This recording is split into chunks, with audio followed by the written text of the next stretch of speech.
discuss things you can say when you're startled in the South. There are plenty of expressions to choose from, and you just want to find one that fits and needs to feel natural coming out so that it's your go-to.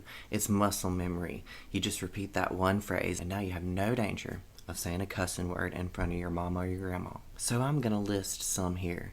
You choose your favorite, let me know what it is in the comments, and then implement it into your daily life. You might could say, man alive, or land sakes alive, or lands alive, even my lands. Land sakes alive, man alive, all those work. You want to add a few more words to it and let it be a whole phrase. You could say something like, well, if that don't beat all. If that don't beat all, this is something you haven't seen before, and it's startling. This one's prominent, so you need to check with your folks before you start using it, because it might be your uncle's catchphrase, maybe your grandpa's. But good night.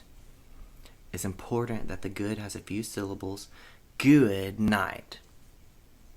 For emphasis. Taking that one further, you can add good night a-livin'.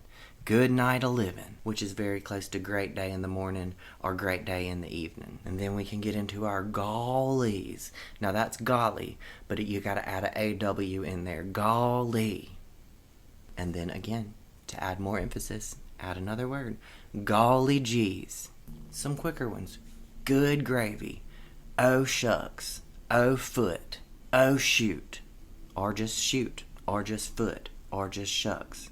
You could say good gravy or Jiminy Crickets. They all mean the same thing. Now, if you get into heavens to Betsy, and that's where we get into, that's some real strong startled expression. Heavens to Betsy is a really strong expression. You need to save that one for those real startling times. Like when the store runs out of bread because there's a storm coming. And then we move into some phrases that just feel real good as they're coming out. You could tell somebody, you're pulling my leg, if they're saying something that could be unbelievable. It's so shocking it's unbelievable. You're pulling my leg. You could say, I declare.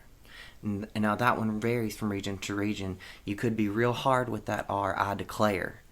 Or you could drop it entirely and be a little bit more Suzanne Sugarbaker. I declare.